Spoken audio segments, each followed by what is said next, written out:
Well, good morning. Happy August. I guess it is, 1st of August. Today I want to talk to you about the trickster. Trickster and its role in spiritual practice in particular. But first, let's talk about what the trickster is. The trickster is, to use a technical term, it's an archetype in the collective mind, which simply means that it's an aspect of the human mind that appears in virtually every culture and every era of history.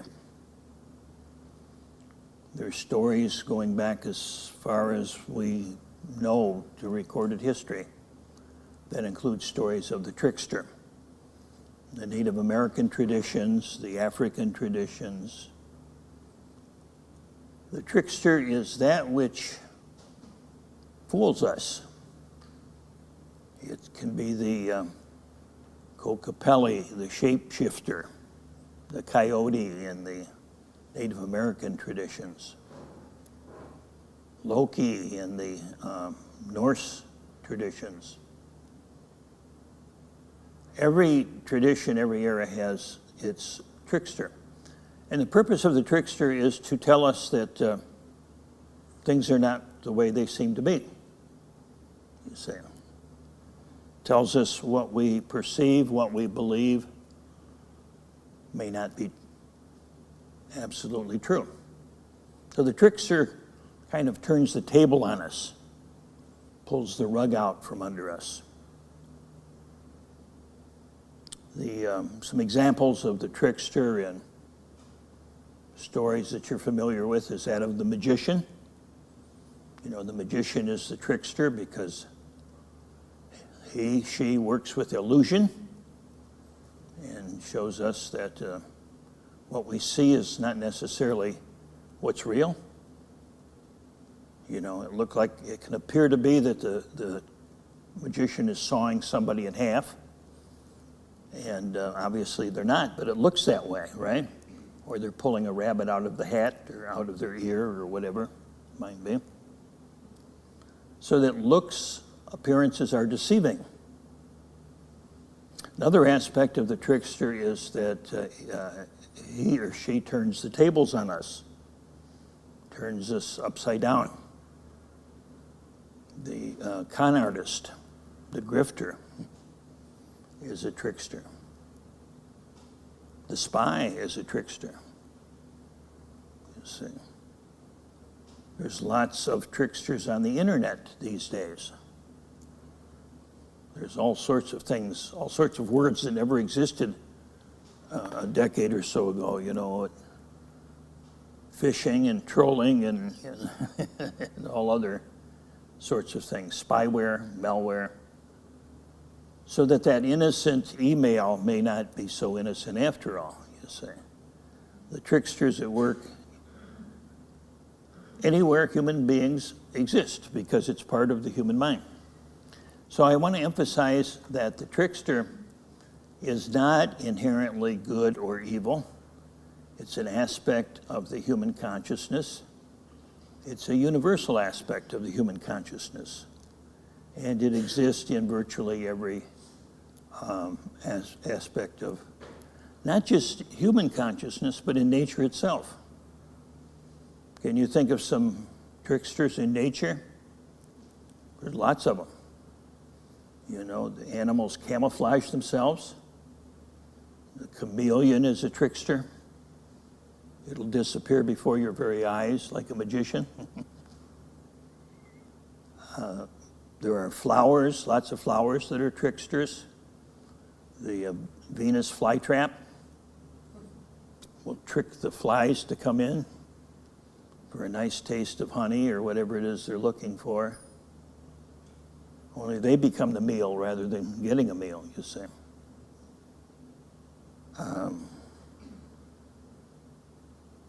Peacock is a trickster. When a peacock is frightened, what happens? It'll open up its feathers and it'll look like, oh my goodness, there's 100 beasts looking at you. And if you're an animal, you're going to run. It's going to be very frightening. There are tricksters that lure other animals in. There's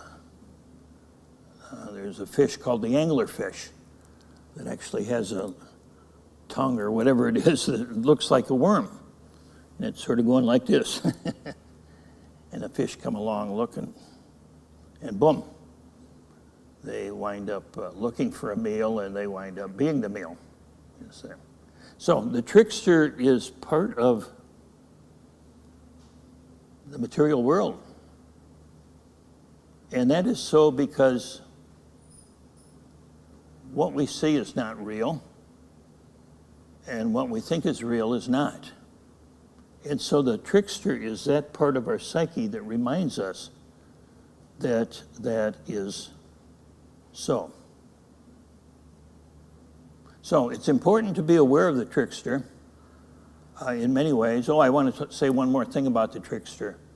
And that is that authors and screenwriters will typically employ the trickster. In the movies, sometimes an example is in that Bruce Willis movie, The Sixth Sense. Remember that one? I see dead people. I can never remember the name of the movie, but I remember that line, you know. And so the screenwriter is portraying him living as a physical living being, and you think that's what's going on, and all of a sudden there's a little twist at the end. And it's like, wait a minute, maybe he's not alive. He's not alive after all. He too sees dead people because he's dead. Or It's a Beautiful Mind, the Russell Crowe, I believe it was, the story of John Nash, who is schizophrenic, I believe. And so all of a sudden you realize that what you're seeing is through the eyes of the schizophrenic, not through the eyes of the normal person, you say. But that's not what is overtly presented. You just learn it. And when you learn it, it's like, oh my God, the tables have been turned on me. And that's what the trickster does, is it turns everything upside down. In fact, we even have a national holiday dedicated to the trickster, right? It is what? April Fool's Day, right? So we know that the trickster is part of who we are. So it's important to use this part of our psyche wisely. Otherwise, it can cause us great suffering. And on the other hand, we can learn a great deal from the trickster. So in the spiritual tradition, the trickster is used a lot. In the Zen tradition in particularly, we hear a lot of trickster stories, and the Sufis love to work with the trickster. The character Nasruddin, if you're familiar with him, and an example is Nasruddin has a check for a large sum of money, and this check he wants to cash at the bank, so he takes it to the teller, and the teller says, okay, before you can cash this check, I need to have you identify yourself. Can you do that? And so Nasruddin says, I think I can. And he reaches in his pocket and he pulls out a mirror. And he looks into the mirror and he says, yeah, that's me. Okay? So he turned the tables on the teller, because rather than reach for his wallet and his social identification, social security card, as if there's such a thing as social security, our social security card, he looks right at himself. you see. And so he teaches us something very important by tricking us, by appearing to be foolish. And yet he's not. He's very wise, much wiser than the teller probably was. So I don't advise you to use that particular technique when you're at the airport, however. That might not work so well. But when it's appropriate, try it in your own way, you see. Because the trickster, if we aren't conscious of it, it'll use us. And that's the whole idea, is that the more aware we are of the mind, the more we can use it. The less we are aware of the mind, the more it uses us. Maybe that's the trickster of the mind too, you see. In the Hindu tradition, there is this concept of Maya, M-A-Y-A, and this has nothing to do with the Mayan civilization in Central America, but Maya is simply a Sanskrit word meaning basically illusion. And Maya is the name given to the physical universe, the world of time and space, including the mind itself. Maya is the grand illusion, you say. So that particular mindset is very deep in Hindu philosophy, that this universe is a veil. It's a camouflage. It's not real, but it appears to be very, very real, you see. And that's the trickster at work. Now, the term Maya and the teaching of Maya is also included in the Buddhist teaching. The Buddha talked about Maya, only he used it more in a psychological sense, in that Maya was a part of the mind, was an activity of the mind. Let's see, this is from one of the sutras. I don't have an exact one, but it says Maya is one of the unwholesome mental factors responsible for deceit or concealment about the nature of things. So Maya is often tied to the experience of cognition or thinking. So we have an experience in the mind, in the body, and then we form a concept around that experience. And that's where Maya begins. We begin to believe that that concept is real. And we lose the reality of our experience into that conceptual world. And that's where we trick ourselves. That's where the mind tricks itself, you see. So in the Buddhist Hindu tradition, that idea that the mind essentially lies to us, or we lie to ourselves, depending on how you want to look at it. And in the Hindu tradition, it's like the universe is not what it appears to be. If you recall that movie, I think it's The Truman Show, where all of a sudden he touches the horizon and, wait a minute, this isn't real. And some of us may have had a similar experience where all of a sudden it's like, what I thought was real isn't, you see. And that can occur in a number of different ways. So Dharma practice is about discovering what's real. And that's really what we do. We pay attention to our experience without any cognition. That's why we talk about not getting lost in the story of the mind, because that's where Maya begins. Maya is not out there. It's woven by the mind and by our stories, you see. So we have an experience of pleasure or pain, and the mind says, well, that's because of A, B, C, D, you see. It's caused by this person or this circumstance, et cetera, et cetera. So we equate our experience with something outside of ourselves. And then we get lost in that story. So vipassana, insight meditation, is another name for vipassana, means clear seeing, cutting through illusion, cutting through the veil, as it were, rending the veil.